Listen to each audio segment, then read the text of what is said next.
What's going on, ladies and gentlemen? Bill Mack here with another edition of Pro Wrestling Unleashed.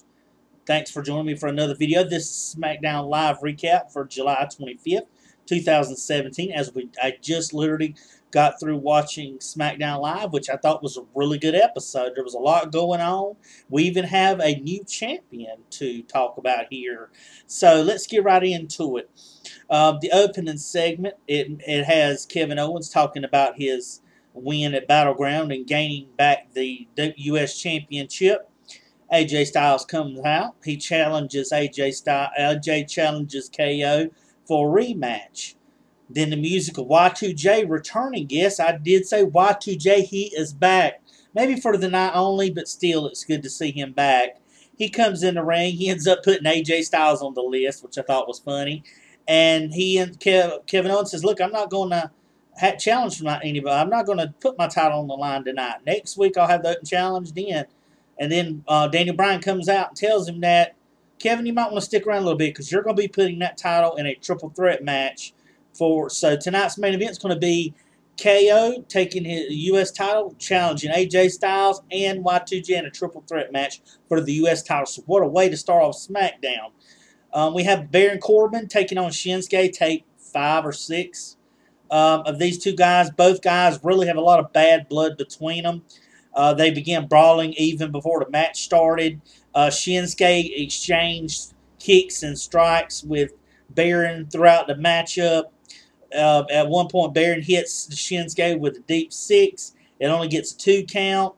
Ending comes when Baron Corbin misses a splash.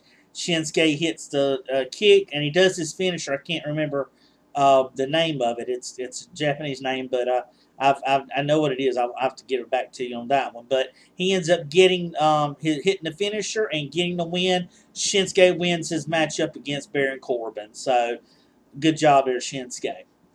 We see Natty in the back. She's talking to Naomi about their matchup at SummerSlam. Those you remember, Natalya won the right to face Naomi at SummerSlam for the SmackDown Live women's title. So this is it's a good feud. I think Natty deserves it. She's been around a long time. She deserves another good shot at being in the title picture. So congrats to her. And then as she's leaving, Naomi looks in the other direction, and Carmella's just smiling, talking about the future and tapping the Money in the Bank contract. So who knows? Maybe she might cash in at SummerSlam, but we never know exactly when or how. That's just the great thing about the Money in the Bank contract. We have a tag team matchup in the women's division. We got Becky Lynch and Charlotte taking on Lana and Tamina. Remember, Lana and Tamina have this kind of strange relationship where maybe she's being protective of Lana. But anyways, this match wasn't very long. We see Becky, she got worked on a little bit by Lana and Tamina in the beginning. Charlotte goes in at some point, after the hot tag to her, she takes out Lana and Tamina. And then as Tamina gets tagged, Charlotte boots her out of the ring. And as she's coming in, because she's all woozy, and so Tamina goes to step out the ring, Charlotte boots her on out, and then she ends up giving the boot to Lana and gets the 1, 2, 3, so she doesn't have to put the figure 8 or the natural selection. She just easily kicks Tamina out as she tags Lana. Lana comes in, she eats the big boot, less than a few minutes, 2 or 3 minutes, or maybe 5 minutes, even less than that. That's being generous.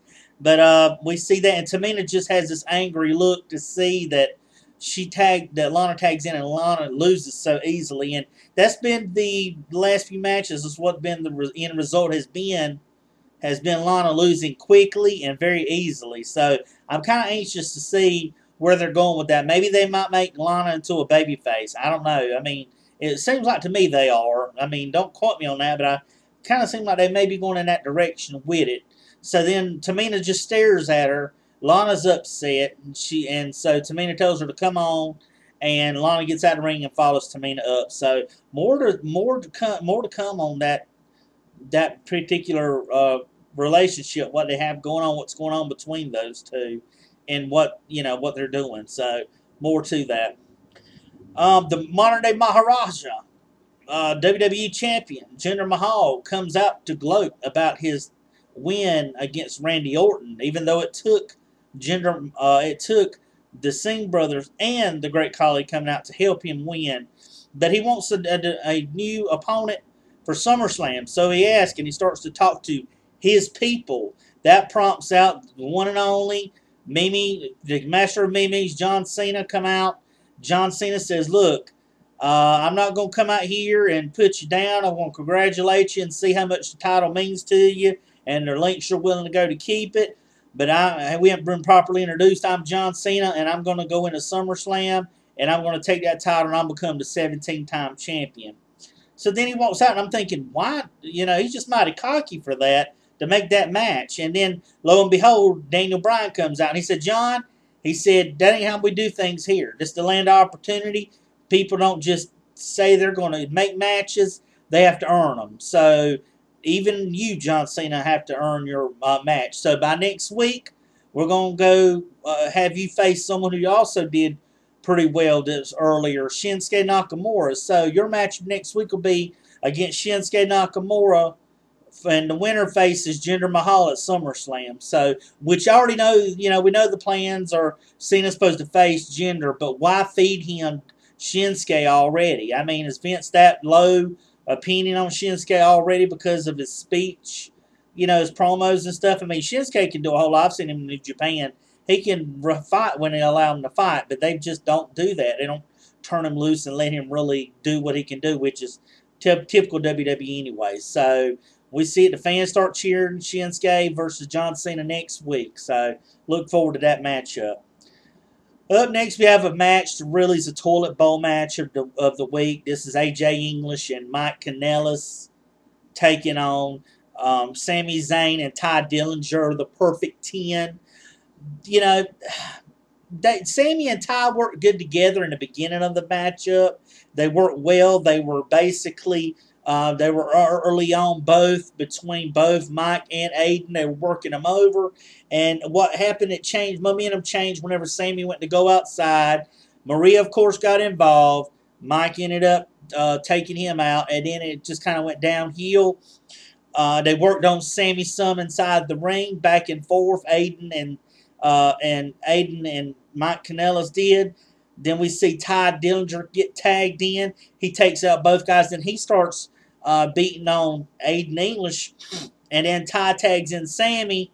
And they end up setting him up where he didn't see it. Mike gets thrown into the corner. And Sami hits the haluva kick on to Mike. 1, 2, 3. Your winner, Sami Zayn. And the Perfect 10, Ty Dillinger. So, decent matchup. It was decent. We see the New Day getting ready to come out and to celebrate because as they also as well, a battleground result. New Day won the SmackDown Tag Team Championship. So they've won both Raw and SmackDown now. They were coming out to celebrate.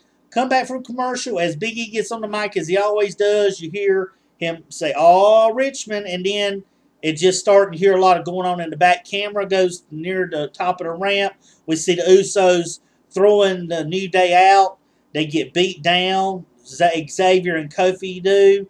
And we see him laid out. And then Big E comes out and they do a double super kick to him.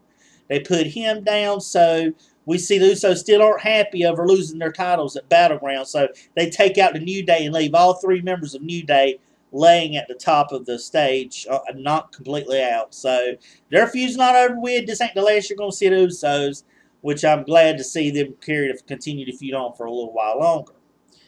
So we see Renee ask Shinsuke in the back, how does he feel about facing John Cena and the potential to go on to face Jinder Mahal at SummerSlam? He says, Shinsuke says, "I only have one message for John Cena. You can't see me," which I thought was funny. And then he says, what that means is I'm going to see Jinder at SummerSlam. So he cut to the point what he had to say, tried to make a joke. That's about all you can get out of Shinsuke with his promos. But it'll be interesting to see how WWE does this match next week because you're going to have someone who can really wrestle against someone who really can't wrestle. So, you know, hopefully Shinsuke can try to carry the match if they allow him to because Cena can't wrestle. He really can't, folks. I'm worried about this matchup in Shinsuke to do that. So, And the final main event of the night is a triple threat U.S. title matchup. We got a lot of action going on this match. This was a good match. Y2J, you could tell he was kind of out of shape. You could tell, he wasn't, he had been out for 2 or 3 months, which he had been. So it was good to see him back tonight. A lot going on in this match. We see AJ and Y2J attack KO at the beginning, get him cleared out. There was a lot of one-on-one matchups in this. It was hardly a double team, too much going on in this matchup. One guy tried to control both of the other guys. So we see at one point that KO ends up working on, he's the one that's keeping one of them on the outside, one on the inside, trying to make sure that he can work on both of them. We get a calf crusher at one point by AJ onto KO, but then Y2J ends up hitting the lion salt on top of AJ. To break it up, we see AJ and KO at one point. They're going at each other. When we come back from the break, AJ hits a 450 splash onto Y2J, and then he throws, KO throws AJ to the side. We see KO try to cover him. Doesn't work this time. Only gets 2 count. We see KO take that opportunity whenever he can. We see Y2J, and he ends up flipping Kevin Owens, bouncing him into AJ's, which sends AJ out to the ring, outside the ring. And we see Jericho hit the walls of Jericho onto KO. And then he also, at the same time, he hits a code breaker to AJ. So both men are getting times to shine in this matchup. And then we see a frog splash. KO gets on the top, hits a frog splash on the Y2J, and as he goes to pin him, AJ runs in, throws KO out. AJ covers Y2J. 1, 2, 3. Brand new U.S. champion, AJ Styles. Yes, AJ Styles reclaims his U.S. title back, which leaves Kevin Owens stunned.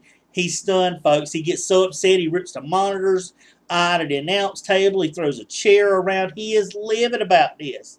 He's angry, and he's just mad. He gets the mic, and he tells AJ that he invokes his rematch clause next week. So we're going to see another rematch for the U.S. title next week. But this time, KO, as quick as he gained it, 2 days' time, he loses it again. But, folks, this was a good matchup. I enjoyed it. I really liked the matchup. So I hope each of you like this review when you get a chance. If you do, drop a like on this video. And if you will, also subscribe to my channel. Share this video. I hope you all enjoy it. I'll pump out more stuff to you. If you have any comments, drop them in the box. I'll definitely get a look at them. So, for Bill Mack, this is Pro Wrestling Unleashed saying, take it easy.